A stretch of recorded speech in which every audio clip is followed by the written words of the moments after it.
Water and water alone will supply what the body needs. Many are sick purely because of dehydration. Ladies and gentlemen, it's a not negotiable thing. Did you know that the way you drink water could not only boost your brain power, but potentially fight off diseases like cancer? In this video, we'll dive into 5 life-changing rules from Barbara O'Neill that reveal how to drink water to transform your health, heal your body, and supercharge your life. Stay tuned, you won't want to miss this. In this video, we dive deep into Barbara O'Neill's revolutionary approach to hydration and its life-changing impact on your body, including improving brain function and battling cancer. Barbara O'Neill, a renowned naturopath, emphasizes the life-saving power of water when consumed in the right way. This isn't just about the traditional advice to drink more water. It's about a strategic method that can optimize brain health and even combat serious diseases such as cancer. Let's break down the top 5 rules O'Neill lays out to help you master the art of hydration, each based on science-backed principles. Why should we be drinking water? Every day we lose a lot of water. We lose moisture while we sleep from our skin. So we lose 1.5 litres from our kidneys, we lose 0.5 litres from our skin, we lose 0.3 litres from our colon, and we lose 0.2 from our lungs. So that's 2.5 litre loss a day, or 2.5 quart loss a day. That must be replaced. We don't have a reserve tank on the back. The only water that goes into the body is the water that we drink. Your fruits and vegetables also supply some fluid, but we need to have at least 2 litres of pure water a day. How water may cure medical conditions, some bodily medical problems. Barbara frequently uses passages from the writings of Dr. Batmanghelidj, an Iranian physician and expert on the body's water metabolism. Based on his personal experience of treating convicts with water when medication was unavailable for peptic ulcer discomfort while he was being held at Evin Prison, he concluded that dehydration is the primary cause of illness. He published many books to disseminate his expertise. There's a book called One of the Body's Many Cries for Water, and it's by an Iranian doctor, Dr. Batmanghelidj. He's got another title to his book. He's not sick, he's thirsty. Another title to his book is Don't Treat Thirst with Medications. When we're dehydrated, our body goes into a form of drought management, and it releases a hormone called histamine. And histamine is moving around the body in an attempt to maintain full blood volume in the major arteries and veins to try and keep our body alive. So what it does, it takes a little bit of water away from our joints. So we can get painful joints in dehydration. It takes a little bit of water away from the lining of our stomach that has a thick mucosal wall on it. You see, that thick mucosal wall is 99% water, so we can develop stomach ulcers in a dehydrated state. It takes water from the brain. From the neck down, we're 75% water. From the neck up, we're 85% water. When water is taken away from the brain cells shrink, and that hurts. There's your headache. Even negative thought patterns can develop when our brain is dehydrated. So absolutely not negotiable, we need to drink 8 glasses of water a day. Rule number 5, drink at least 8 glasses of water a day.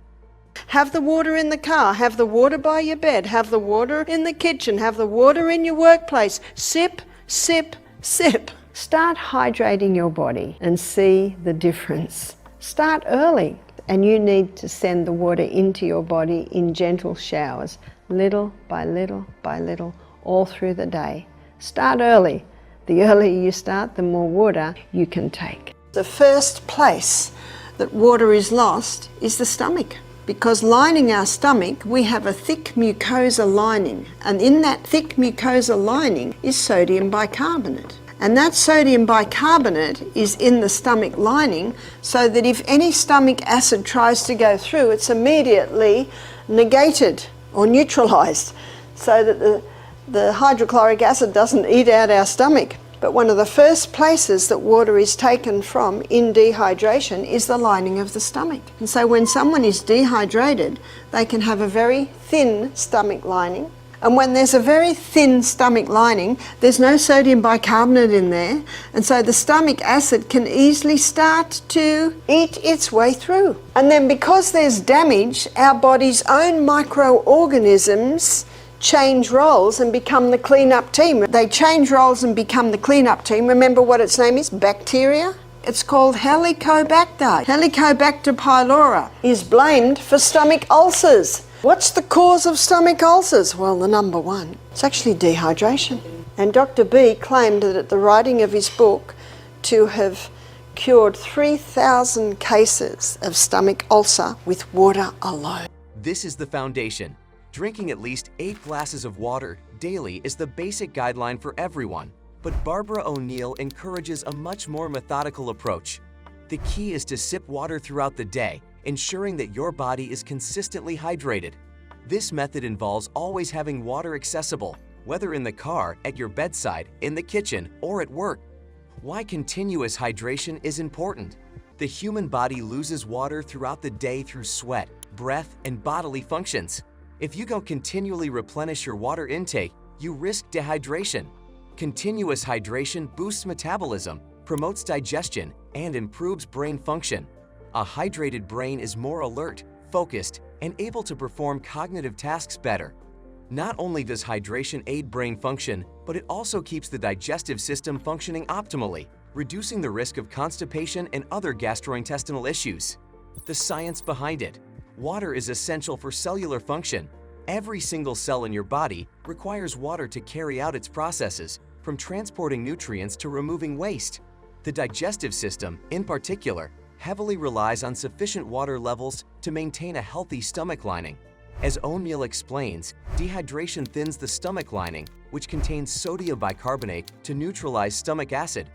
Without this protective layer, stomach acid can damage the stomach walls, leading to ulcers. Rule number 4. Drink a glass of water half an hour before a meal. So a glass of water half an hour before the meal, the first thing it'll do is it'll thicken that mucosa lining on the stomach. One of the most critical aspects of Barbara O'Neill's method is ensuring that your stomach lining is adequately prepared before consuming food.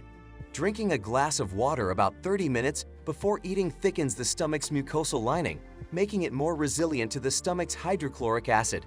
Stomach protection. Hydrochloric acid is essential for digesting food, breaking it down, and killing harmful bacteria. However, if the stomach lining is weak due to dehydration, the acid can cause more harm than good, leading to ulcers or gastritis. A pre-meal glass of water ensures that this protective layer is restored. A stronger immune response. Interestingly, the stomach's natural defense mechanism, hydrochloric acid, also has a secondary function. It acts as a barrier to harmful pathogens, such as bacteria and viruses, preventing them from entering the bloodstream. Inadequate hydration can compromise this defense, weakening the immune system. Rule number 3. Avoid drinking water during meals. He said, I was drinking a litre of water with every meal. So every meal, he's watering down his hydrochloric acid. Did you know that hydrochloric acid is antibacterial, antifungal?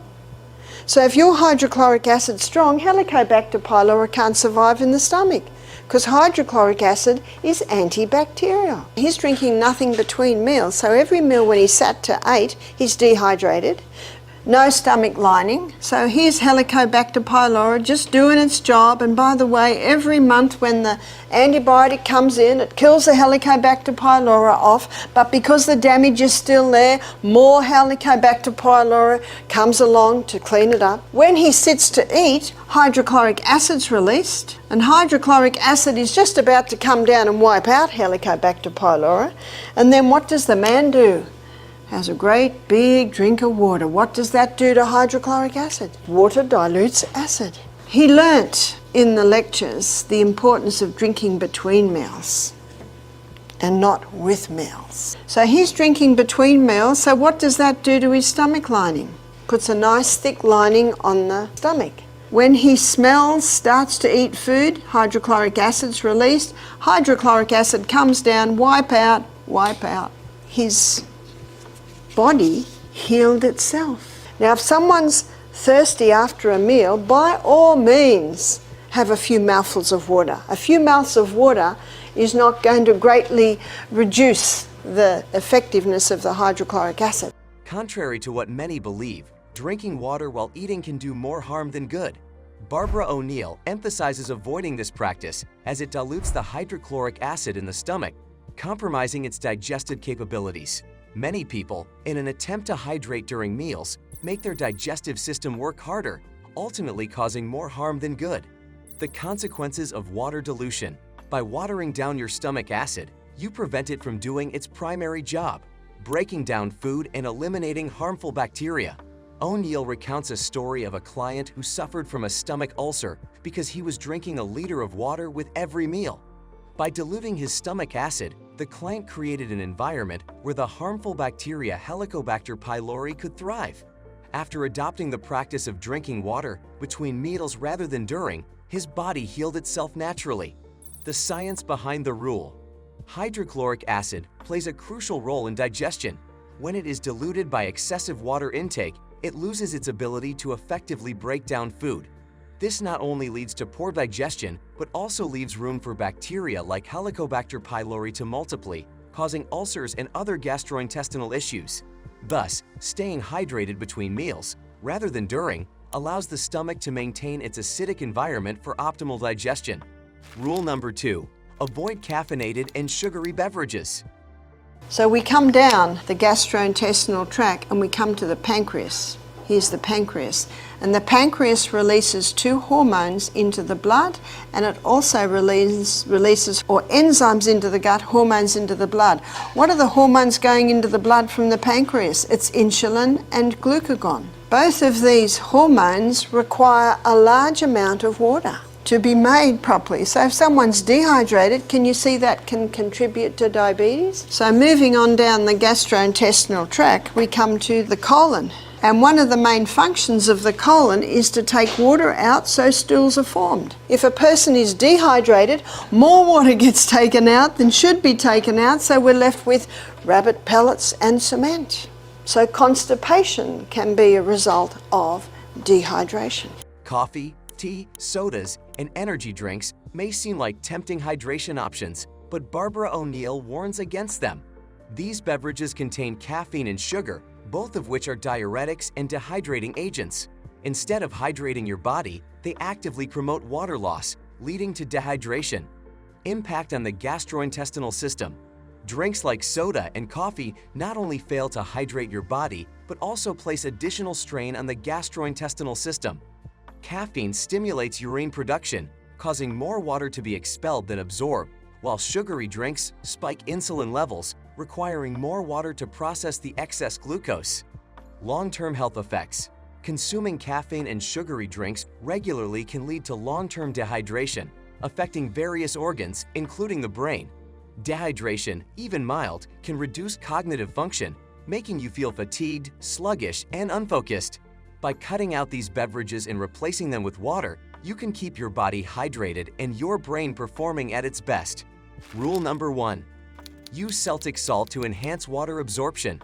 And the best way to access that water is to have a little bit of the Celtic salt with its 82 minerals just before each glass. The cell is surrounded by what's called a bilayered membrane. This is a double-layered membrane. And the water needs help to get into the cell. So how do we help the water get into the cell? So the highest concentration of mineral inside the cell is potassium. The highest concentration outside the cell is sodium. And there are sodium-potassium pumps that are in the membrane around the cell. And these sodium-potassium pumps are constantly going like this, maintaining the balance in and out of the cell. But the salt that we use is Celtic. And the Celtic salt, and it's called the Celtic salt because it's hand harvested by the traditional Celtic method. And one of the values of the Celtic salt is that it contains 3 magnesiums. And that's why it's so moist, because magnesium is a water-hungry molecule. Barbara O'Neill's most unconventional yet powerful advice is to take Celtic salt before drinking water. The minerals in Celtic salt, especially magnesium, sodium, and potassium, are essential for proper cellular hydration. They aid in water absorption, ensuring that the water you drink actually makes its way into your cells where it is needed most. The science behind Celtic salt. Celtic salt contains 82 essential minerals that help balance the body's electrolytes. One of the main functions of electrolytes is to regulate the balance of fluids inside and outside the cells. When you consume Celtic salt, its minerals assist in the operation of sodium-potassium pumps in cell membranes, allowing water to enter the cells more efficiently. This is crucial because proper hydration on a cellular level is necessary for bodily functions like energy production, waste removal, and nutrient transportation. Why Celtic salt is superior? Unlike table salt, which is stripped of its natural minerals during processing, Celtic salt retains its full mineral profile, making it far more beneficial for health. These minerals not only help with water absorption, but also have other benefits, such as improving circulation, reducing inflammation, and enhancing brain function. By following Barbara O'Neill's hydration principles, you can significantly improve your overall health. Hydrating correctly not only enhances brain function, but also helps protect against illnesses like ulcers and even cancer. Implementing these simple rules, drinking water throughout the day, avoiding caffeinated and sugary beverages, using Celtic salt, and not drinking during meals can lead to profound changes in your body's ability to heal and thrive. Remember, water is life, but to fully harness its benefits, you need to drink it the right way. Follow these rules and you'll be well on your way to better health.